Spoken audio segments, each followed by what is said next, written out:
Patnam Narender Reddy remand రిపోర్ట్లో కీలక విషయాలు బయటపడ్డాయి. పట్నం రిమాండ్ రిపోర్ట్లో కేటీఆర్ పేరు బయటకు వచ్చినట్లు పోలీసులు తెలిపారు. ప్రభుత్వాన్ని అస్థిరపరచడం, పరువు తీసే కుట్రలో కేటీఆర్ రైతులను రెచ్చగొట్టడంలో నరేందర్ రెడ్డిది కీలక పాత్ర పోషించారని అన్నారు. ప్రభుత్వానికి వ్యతిరేకంగా తన అనుచరుడు సురేష్తో రైతులను ఉసిగొల్పేలా చేశారని పేర్కొన్నారు. కేటీఆర్ ఆదేశాలతోనే కుట్ర చేసినట్లు నరేందర్ రెడ్డి స్టేట్మెంట్ ఇచ్చినట్లు వెల్లడించారు.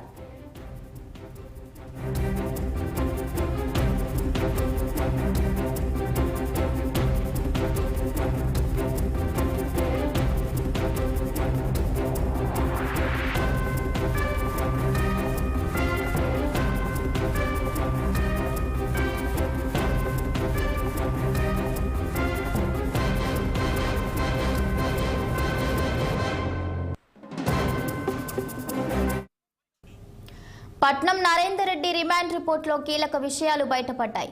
పట్నం రిమాండ్ రిపోర్ట్లో కేటీఆర్ పేరు బయటకు వచ్చినట్లు పోలీసులు తెలిపారు. ప్రభుత్వాన్ని అస్థిరపరచడం, పరువు తీసే కుట్రలో కేటీఆర్ రైతులను రెచ్చగొట్టడంలో నరేందర్ రెడ్డిది కీలక పాత్ర పోషించారని తెలిపారు. ప్రభుత్వానికి వ్యతిరేకంగా తన అనుచరుడు సురేష్తో రైతులను ఉసిగొల్పేలా చేశారని పేర్కొన్నారు. కేటీఆర్ ఆదేశాలతోనే కుట్ర చేసినట్లు నరేందర్ రెడ్డి స్టేట్మెంట్ ఇచ్చినట్లు వెల్లడించారు. ఇక దీనిపై మరింత సమాచారం మా సీనియర్ కరెస్పాండెంట్ శ్రీనివాస్ అందిస్తారు. శ్రీనివాస్, ఏదైతే లగిచర్ల దాడికి సంబంధించి పోలీసు రిమాండ్ రిపోర్ట్ లో సంచలన విషయాలు బయటకు వస్తున్నాయి.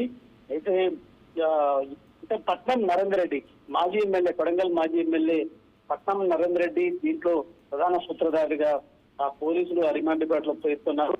అయితే ఈ క్రమంలో కూడా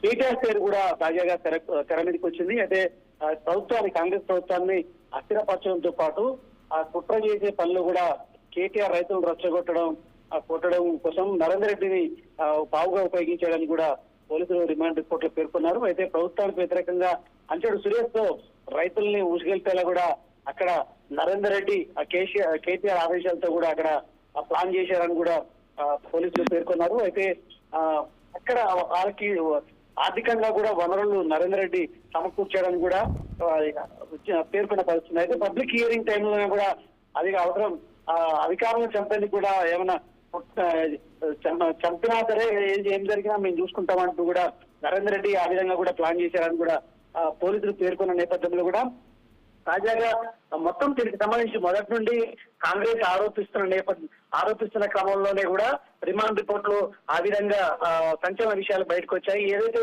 దీనికి సంబంధించి బీఆర్ఎస్ సంబంధించిన నాయకులు ఈ కుట్రకు పాల్పడ్డారంటూ కూడా ఆరోపిస్తున్నారు. ఏదైతే లగిచర్లకు సంబంధించిన కలెక్టర్ దాడి, పబ్లిక్ హియరింగ్ కి సంబంధించిన గ్రామ సభ నిర్వహించిన క్రమంలో కూడా ఈ దాడికి సంబంధించి మొదటి నుండి బీఆర్ఎస్ దీనిలో కుట్రపూరితంగా వ్యవహరించింది. ఈ దాడికి బీఆర్ఎస్ కారణం అంటూ కూడా చెప్పిన నేపథ్యంలో కూడా పోలీసు విచారణలో కూడా ఆ రకంగా రిమాండ్ రిపోర్ట్ లో పేర్కొన్నారు. అయితే సురేష్ ప్రధానంగా అక్కడ బీఆర్ఎస్ నేత సురేష్ కు సంబంధించి అక్కడ 7 ఎకరాలు ఉందని కూడా కేటీఆర్ కావచ్చు, బీఆర్ఎస్ నేతలు చెప్తున్న పరిస్థితి ఉంది. కానీ సురేష్ కు సంబంధించిన పొలం ఈ ల్యాండ్ ఎక్స్పెరిమెంట్ లో లేదని కూడా పోలీసులు పేర్కొన్నారు.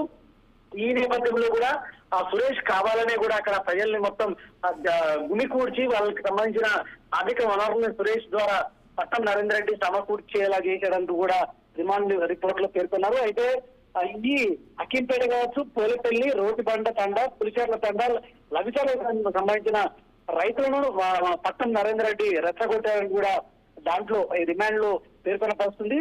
అయితే నిందితుడు భోగమోని సురేష్ ను బయట గ్రామాలకు తరలించి వాళ్ళకి బ్రెయిన్ వాష్ కూడా చేయించే విధంగా పట్నం నరేందర్ రెడ్డి చేశారని కూడా పోలీసులు ఆరోపిస్తున్న పరిస్థితి. సో ఈ నేపథ్యంలో కూడా నిన్న పట్నం నరేందర్ రెడ్డిని ఉదయం 7 గంటలకి హైదరాబాద్ ఫిలింనగర్ లోని అదుపులోకి తీసుకొని అరెస్ట్ చేసి ప్రస్తుతానికి అయితే రిమాండ్ చేశారని చెప్పొచ్చు. Thank you Srinivas, thank you for the updates.